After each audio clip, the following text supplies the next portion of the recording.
وایي چې د درس په دوران یو استاد خپلو شاګردانو ته په بلیک بورډ باندې یو لاین راښکو او تپوس یې وکړو چې آیا په تاسو کې داسې کوم کس شته چې بغیر لاس لګولو یا میټوولو یا ورانولو د لاین ورکوټی کړي.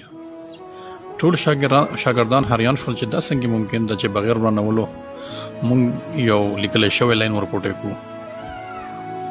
لږ ساعت بعد هغه استاد د چاک په مدد باندې مغه بلیک بورډ باندې یو بل لاین راښکو، خو دا د خپې ړومبي لاین نه اوږد و، غټ و.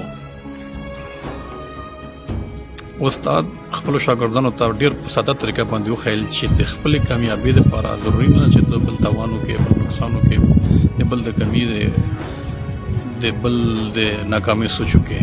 دا په ذات خود یوه ناکامي ده. الله تعالی دې موږ ټولو له توفیق را نصیب کړي چې موږ فقط په خپل ځان باندې کار وکړو، د بل د ناکامۍ، د بل د ورکوټي ثابتولو سوچونه او حرکتونه پرېږدو. ډېره مننه.